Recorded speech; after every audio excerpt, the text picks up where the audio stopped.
Welcome to 221B Baker Street. This is the Baker Street Podcast. Come in, pull up a chair, tell me all your troubles. This is my friend and associate, the doctor. You may speak in front of him as you would in front of me. Thanks for coming in. Hope you don't mind if I take some notes. So let's dive into this case file. This is, of course, elementary. And it's the newest episode, Ears to You. Little Broadway vaudeville joke there. Indeed. So this one, of course, is we start off with a little bit more.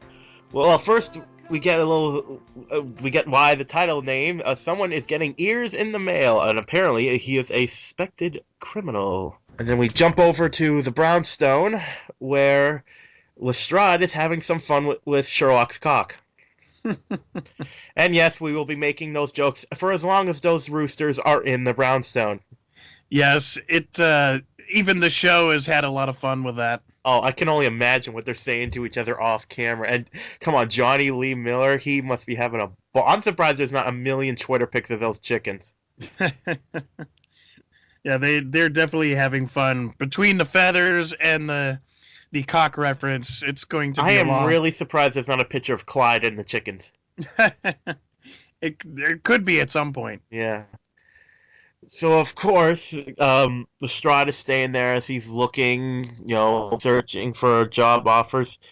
Which, one thing I was a little curious. I know he had that trouble when we first met him, but wouldn't he have been let back onto the force once he was proven he was right? Well, I think the whole... I think that in that episode, when he came back as the consulting detective, I think he he got back into the limelight, and then the offers started coming in to be... Oh, you think it was simple as that? He just left? I think, he just left, and then the whole limelight of being the consulting detective was, that was part of his addiction to fame and fortune. All right, I could buy that. So, of course, this episode, they get called in on a case, and we learn that the man was accused. His wife went missing, and he was accused of murdering her. But now he has received, as we said, 2 ears in the mail. And apparently, they matched DNA with a hair sample that they had of her. So now they know that she's alive, but this guy still smells fishy because he's gotten contact from ransom notes before, and it did not go well.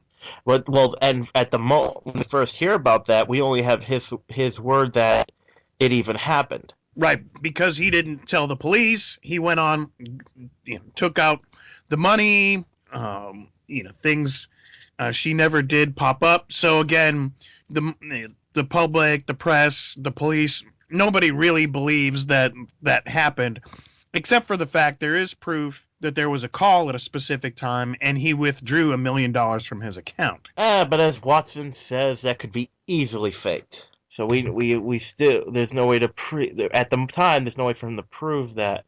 Although, can I just say, can I have the job where I can take out $2 million and it doesn't drain my finances? Yeah, this guy may be kind of a heel or a bad husband or whatever he is, but he's worth a lot of money. Apparently. I don't think they ever really said what he was, though. No, they didn't. And apparently his wife was quite the party girl. Yeah, I think even though people gave him like the look, like, did you do it? Maybe you did, maybe you didn't.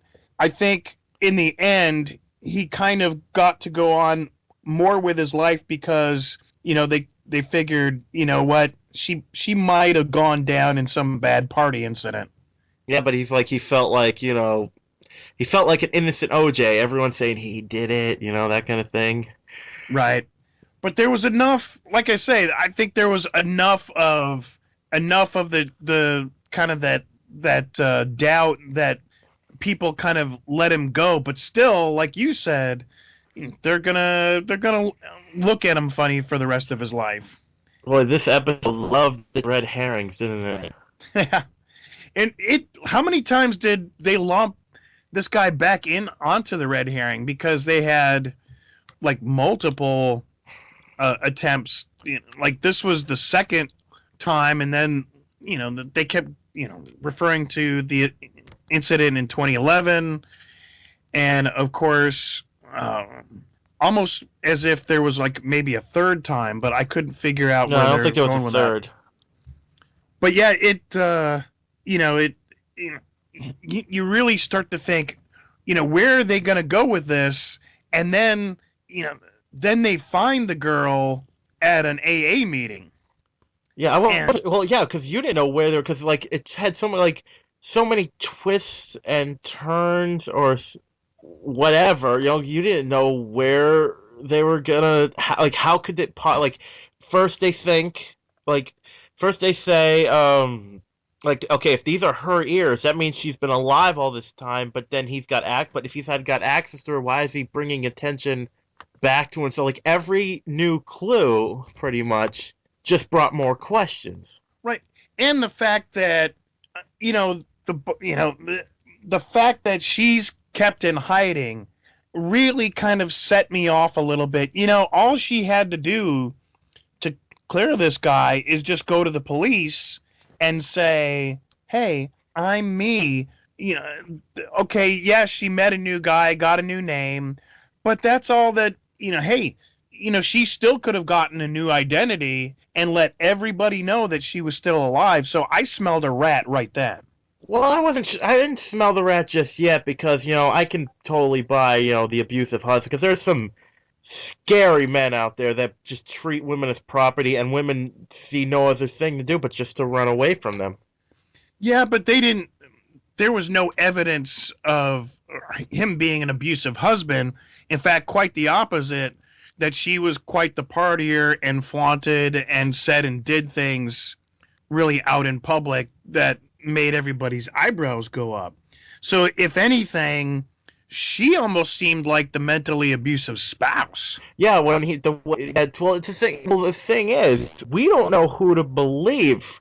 A lot of this was theory, clues, and he said, she said. There was no way to know who to believe. Yeah, like you say, it was red herring on top of red herring. This was a red herring cocktail. Now, we dabble a bit in the B story. We have Lestrade just trying to find himself, and, of course, still getting angered by Holmes's cock.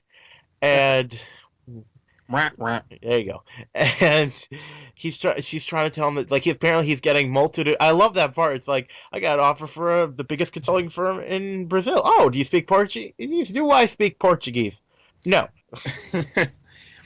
At least he's not trying to snowball anybody anymore. Oh, yeah, that'd be great. A guy trying to snowball someone when he can't speak the freaking language. So he's kind of, I guess Holmes is trying to let him kind of hit rock bottom, and Yeah. we see that he's drinking again. Although I figure the fact that he's been kind of living in Holmes's basement for the past, what did they say? How many weeks? I think it was 19 days. Yeah, he said 19 days he's been there. So yeah, he's been there about 3 weeks with no place to go, and and sneaking out for drinks, and maybe that isn't quite bottoming out, but I mean he's lost everything. Crashed at a quote friend's house, and nothing to really call his own. So I think he really had bottomed out, but I think Holmes was waiting for that like true AA moment. Mm. But then it seems like Watson, being the actual experienced counselor, has kind of figured out a different way. Yes, and back to the kidnapping story. It's getting interesting that this is there's been another ransom demand, and of course, and before I love how like Watson's like, why aren't we going with? And he's telling him that, yeah, this is when we find out the DNA matches the ears, and and Watson goes, you're kidding, and Holmes and Johnny Lee in his perfect deadpan delivery goes, yes, that's me, Watson, joke machine. Yeah, I did. That's funny. When I was making my little notes as a reminder, I jotted that down myself. That was a very funny little quote. Now, with the backdrop, what made me think he was behind all this, the husband, because they do the drop and the guy goes off and he does the whole, oh my god, I gotta chase him, and they find out and he's dead. Right. That, made me think, okay, yeah, he's always told the truth. And it seemed like he had always, told the truth that, this guy, hey, he's difficult. He's, he's cheated on his wife, but, hey, it was a bad marriage. And I've been honest about that. But yeah, I mean, come on. They told him to, sit down, relax. They were going to take care of it.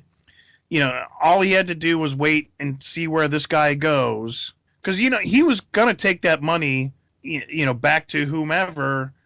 He was just a bag man. So all they had to do was just kind of wait and to see. And, this episode would have probably ended about 15 minutes into it. Unless the person was smart enough to change out the money, because I definitely would if I was doing a drop. Yeah. And it's, although I did find it kind of funny when Holmes was examining the body post-mortem and, he, Detective Bell, looking at, he had those designs on the man's leg. It's some sort of, maybe cult or fraternity. Says, yeah, kind of. That's Alcoholic Anonymous or Narcotics Anonymous or Al-Anon or, and those are 30-day chip and a 60-day chip, which contradicts the whole theory of it since, the whole theory of the sobriety is fleeting, and that's why coins can be easily lost. Oh, and I don't know if this was on purpose, but he had almost a pause there because, as we know, the reason he didn't want his when we had the episode about his chip, he didn't want the chip because he failed he didn't the day they thought was his year wasn't. Right. And that's, I think, us, what they did, like the kind of classic little home switcheroo is you withhold kind of that essence of the information that we need to finish the story.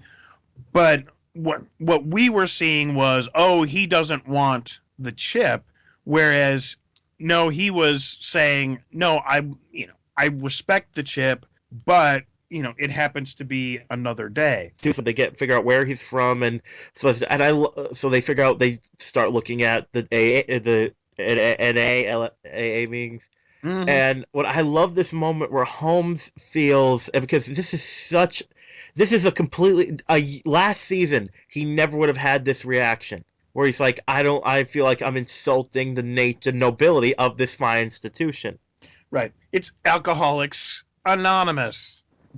But like a year ago, he wouldn't have cared. He would have blown everything, and he would have walked in the room, hold up his eyes, and said, "Does anyone know this bastard?" But Of course. Here, and I like that. That's what this show does.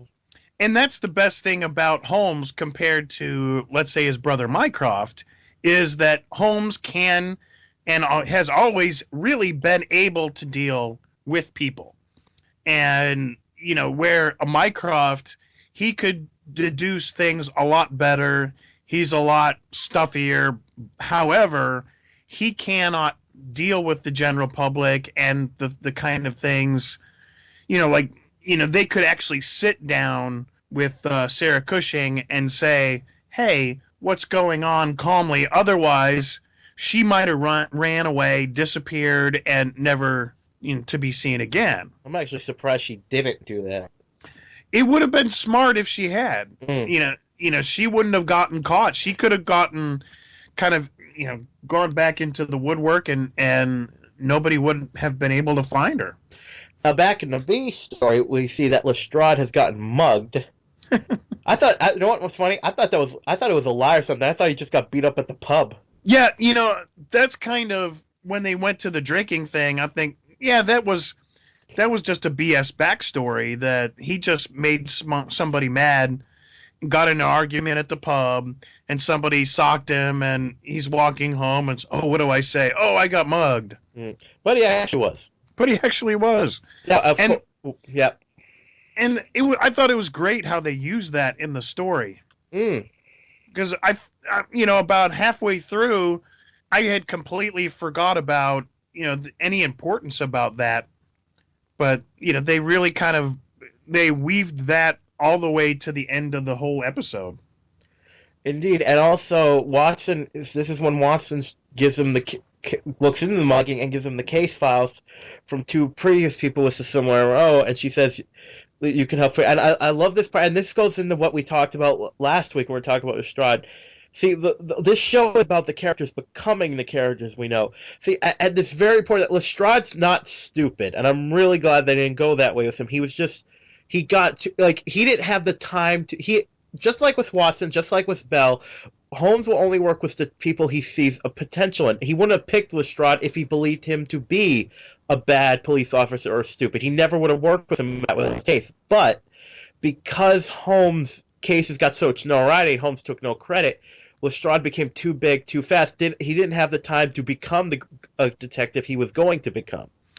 Well, that, and I think you have to take, the alcoholism also into account, that if he had kind of control of that, or, the lack of control, but if they weren't for the alcoholism, would he have been able to, become more that detective? But, to talk about, just to give us a little credit, in the previous, when we talked about that, we said, look, this guy was a full-blown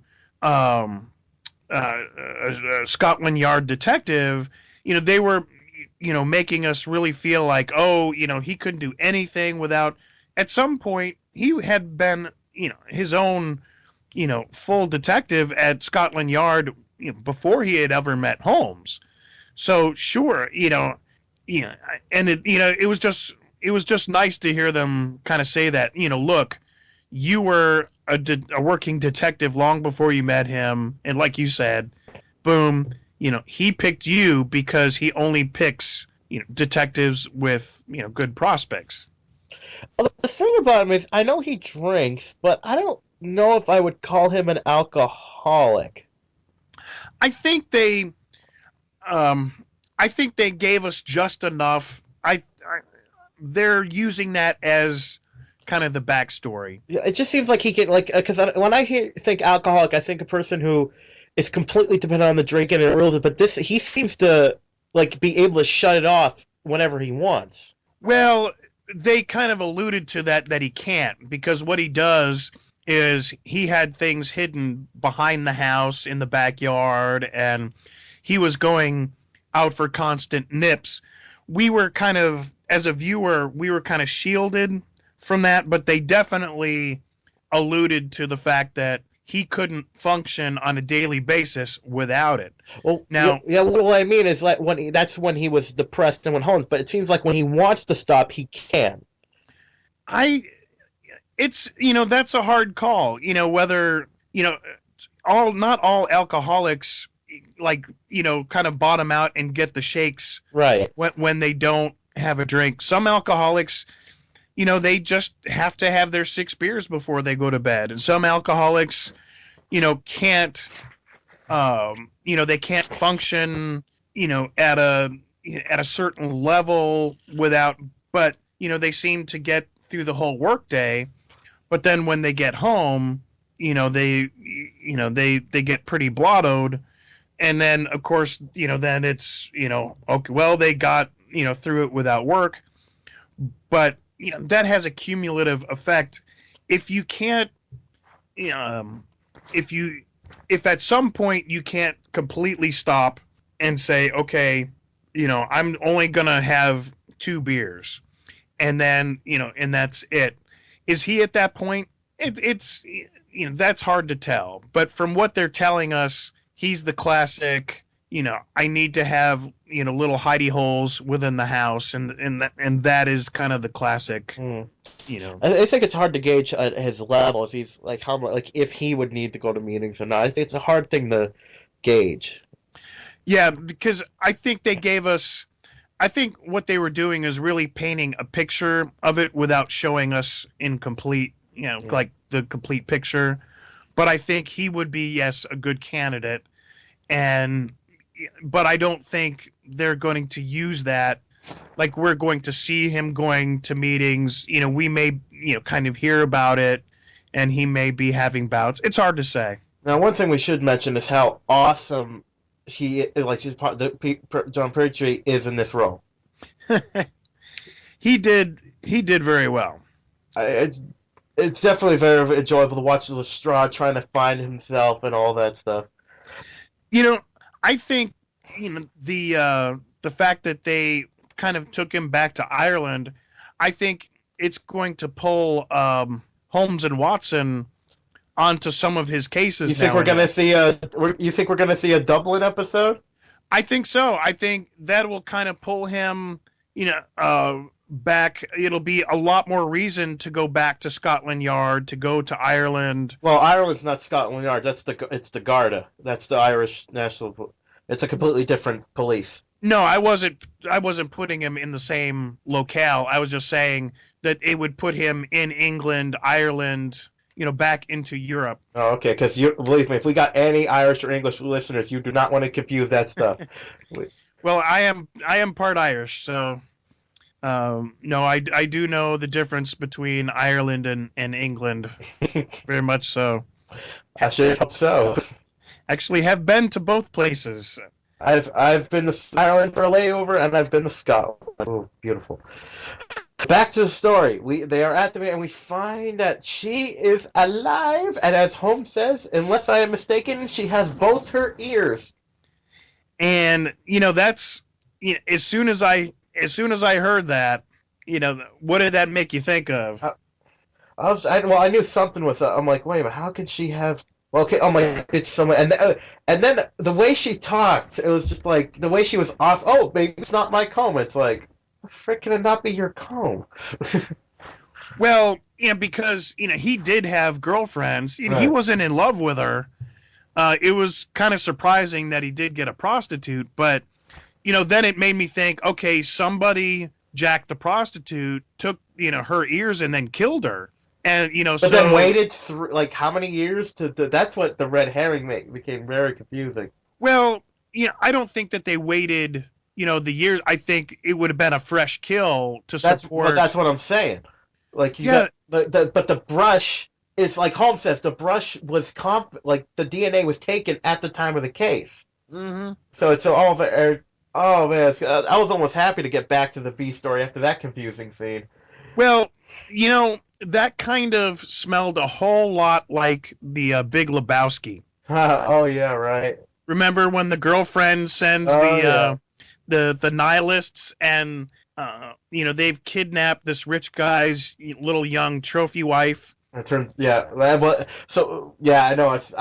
My antenna was a little up. I still wasn't because both stories from the husband and from the wife were completely, and there was no evidence one way or the other of who was telling the truth for a definite. Right. So now we have to kind of investigate, both lines, but I still thought the toe from the Big Lebowski, Lebowski, they said her toe, and like, you know, but here was the other thing. As soon as they, did the ears, it made me think of the whole treatise of the shape of the ears. And so, if you go back to the cardboard box from one of Sherlock's Holmes cases it's 1892, um, he says he's looking at a lady's profile, and he's all of a sudden he's like looking at his ear, and he gets all excited. And so Holmes says, as a medical man, you are aware, Watson, that there is no part of the human body which varies so much as the human ear. Each ear is, as a rule, quite distinctive and differs from all other ones. And he's got so Holmes had done two short monographs on the subject, and of course, the next thing we see is Alphonse Bertillon, Hmm. the And so our inventor. viewers should know that really is who invented the mugshot. Right. And so it was like the whole shape of the ear thing. So the whole premise of this mystery is really goes back to the cardboard box. Yeah. So I thought that was very interesting. Well, I thought at the time, I thought it was some kind of weird hoax. Like somehow they made it was someone else's ear, but somehow they fake. And the way it made me think of it was like in mines, how you can like fake a reading by salting the mine with a certain material. I was thinking maybe they found a way to put her DNA on someone else's ear or make the trick that I don't know. That's why, but I didn't know how that was possible. But going back to the B story, we see Lestrade is looking more and more into the case, and he finds out there was two other people. He's talking to them, and we find out that a bicycle was seen, a very distinct one was seen at both scenes, and we also see that Lestrade has a potential date in the works. I love how Yeah. he was flattered. You could tell. He was flustered. He was like, "I don't mix business and pleasure." Well, and that was a very fun way to handle it. Yeah. And actually, this is kind of. I like how there was no rude. There was no. I mean, the joke wasn't. It was a man. He just said, like, there was no. Oh, no. He just said, "Oh, no, I don't mix business and pleasure." I like that a lot. And getting back to the ear, didn't anybody kind of pick up the fact when she first said Sarah Cushing first said that she had married a plastic surgeon? When I heard that, I was a little bit, hey. Ding ding ding ding ding But not ding. completely. I was like, because wasn't sure was it. Then when the husband finds out that his wife is still alive, like he says that when he had that initial ransom call, he did speak to her, which means if he's telling the truth, she has to be lying, because if she did call him, obviously she's in on it. But again, at the time, there is no way to prove it. Well, that's true, but couldn't somebody else have kind of figured that one out a little earlier?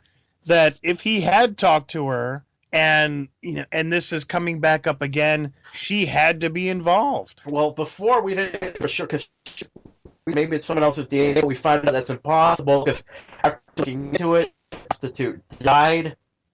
So, but then Holmes realizes it was. See, I love simplicity like that. It's like, well, she says that the hair wasn't hers. It's like, wait a minute, what if she's lying? Yeah.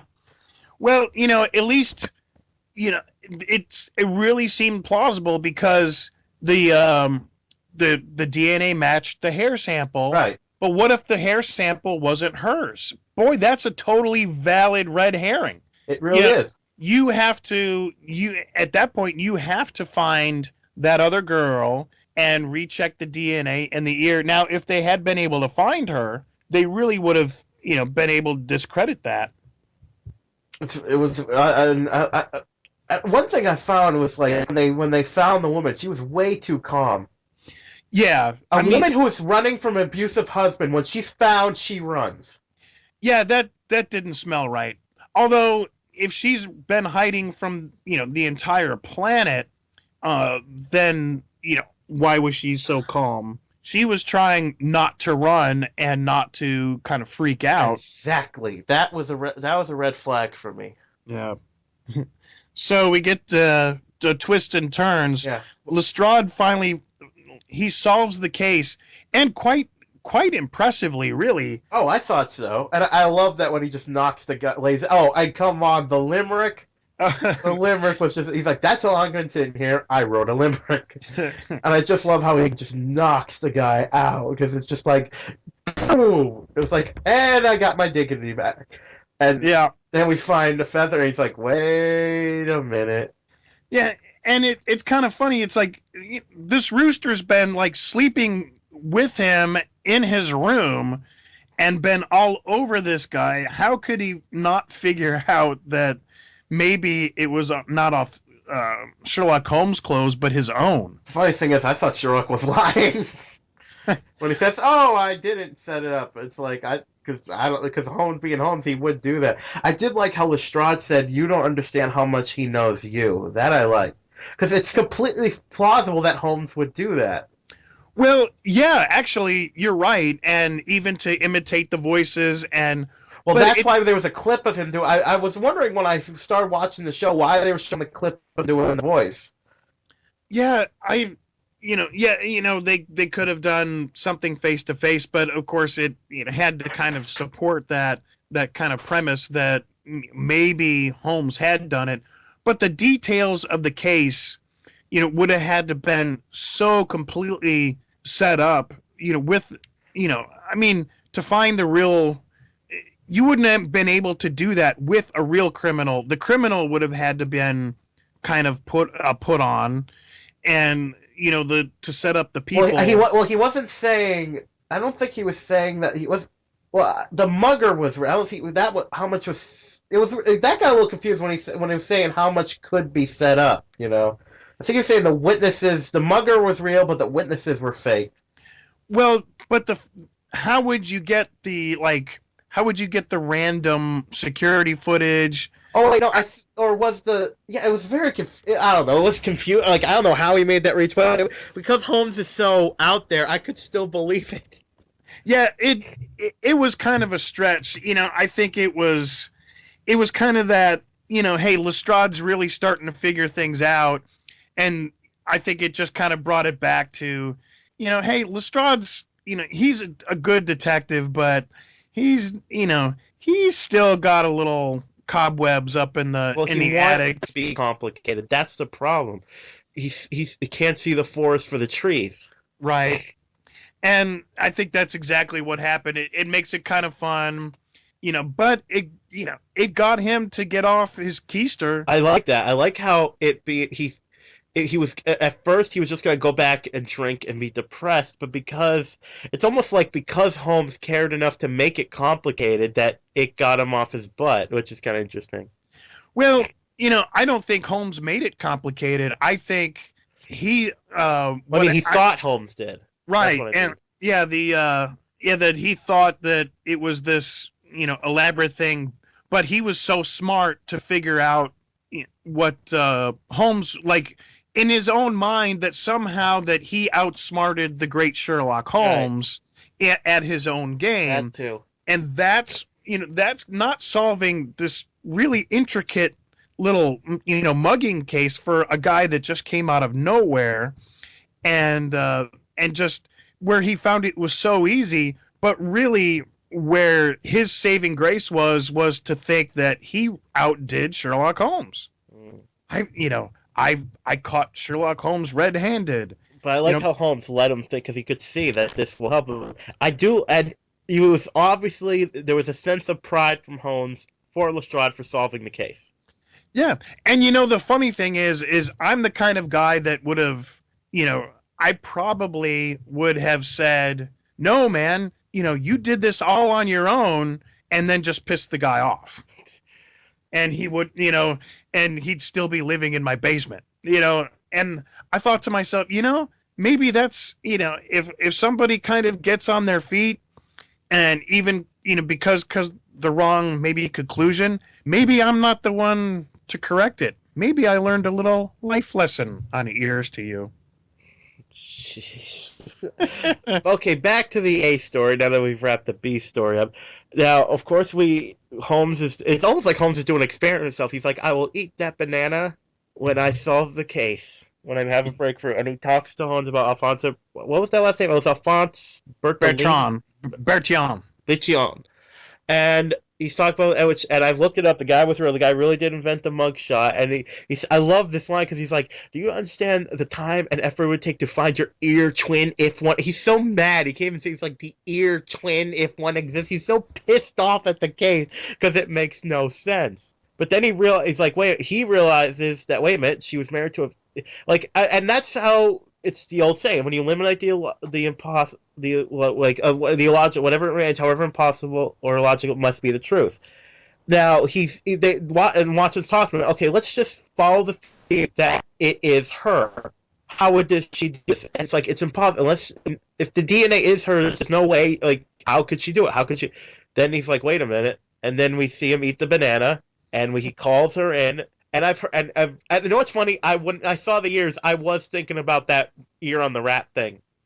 I forgot about that. I just kind of assumed that he'd reconstructed these ears from cadaver ears, I know. and I thought it was some kind of modification or something, and like fake, like the DNA. I don't, like I said, because I don't know how that works.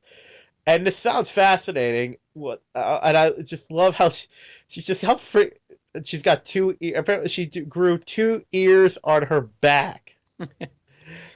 it was like two little angel wings I think it could be like, instead of tattoos and scarification, it could be the next big thing. Now, You could how much it's people actually cost and how feasible it is, we don't know. But It would probably cost just a ton of money. Well, I don't know if you've got that structure and you've got somebody willing to put it under and create that cartilage, let's say we got like organic three. I think we got organic 3D printers now, don't we? Or oh yeah. that's what I mean. I mean, you could probably use it for that too. I do like how he says, if you don't know about the process, you could bend your husband's ear. Ah, Really, but I'm really, Holmes. Oh, they were going all out with this one.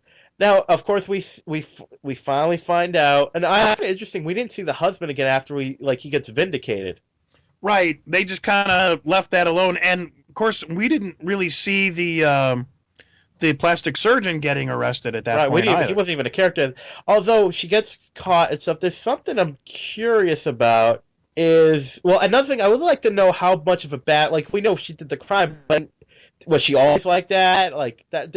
I would like just a tiniest bit more delved into it. You know what I mean? And her to find out exactly what was what. Well, I think it just she's the party girl. It's yeah. Well, she was going to AA, so Yeah, and I do believe that she probably, did clean herself up, but the fact that she's still a bad person, it does, just because you're sober doesn't mean, you're not, not a criminal anymore. If she ran out of money before, then why not do it I again? guess the husband's plastic surgeon business was not doing so well. Well, that could be, you know, but it did seem kind of funny that a woman with a plastic surgeon, but that they're running out of funds and trying to milk this guy for another couple $1 million. That's something I was curious about because usually we deal in the show with murderers or something like that. It's like, what would she be charged with? Well, in most states, she would be charged with the murder of the courier. That I don't. Could they charge her? I mean, Yes, and I think I wasn't sure about that. not in every state, but in some states, definitely in the state of Tennessee, I happen to know it's very true that a friend of mine, somebody came to rob their his house, and the kid on the outside of the house pulled a gun on him, and he happened to have a shotgun behind the door, and fired, and unfortunately the kid passed away. However, the other two were actually charged with his death. Yeah, I heard about this. um and so, because if somebody gets hurt or killed, the criminals, the accomplices, are charged with the crime. Well, So at at at the very least, she would be conspiracy, fraud, um, mail, federal mail fraud charges. On top, the $2 million puts it into grand larceny, and then she would be also charged as an accomplice to murder. well, the thing about the 2 million is they can't prove she did that. Oh, that she did what? That she did the fake ransom the first time. Well, but nobody died in the first Right. one. So all I these just all these charges would really be it um depends on the state and what they. I just would have liked a little more like like they have in most of these episodes. Oh, I just got off the phone with Belle. She'll be charged with da da da da da. right. That's all I'm asking for in this because a lot of legal shows don't because this is the kind of thing if the person cuts a deal you could plead down. I'm sure, but I think this is the kind of show that if you started to kind of get into the legal part of it, you would kind of be going kind of CSI, Yeah. and I don't think we really want to go in that No, I just would have direction. liked that one line to say what she each was because I just wasn't sure because usually it's very clear cut. It's a murder. They're going to get charged with murder and conspiracy or kidnapping or that kind of thing. Right. Yeah, just as of interest to see, what they would kind of stick. Of course, they could also use that as circumstantial evidence as proof, Yeah, that that was hey, her. Yeah. that it was her. Money was taken out, and you could lump that charge Yeah, if in. they could trace the financials, obviously, I just would have liked one little line, but they wrapped up pretty good, so I was happy with it. One thing I like in the B story is like, when Lestrade says I'm getting a job with the Garda, and Watson goes, "Oh, the Irish National." It's like, yeah, if you don't know that, don't explain it. She might as well have said that to the camera. Well, I think that's kind of what they were doing. It's not for it's for general But it was consumption. so on the nose. It was like, oh, you mean it's like, it's like, and that's the lesson. And the nakeds, and knowing is half the battle. G.I. Joe. Because it was so on the nose. But overall, this was a good episode. I mean, the red herrings were never unbelievable, so it kept you guessing till the very end, really. Oh yeah, it was a classic Holmes type mystery.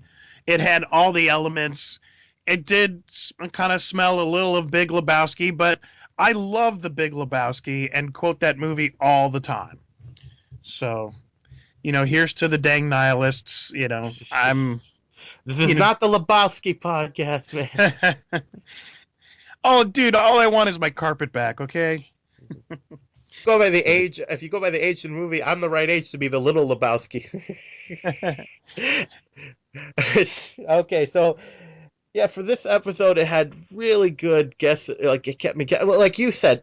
I realized that after rewatching it, this episode was truly a Holmes episode, but it wasn't based on anything in the original Holmes. So this really shows how they are doing a Holmes for the current time period, and I like that a lot.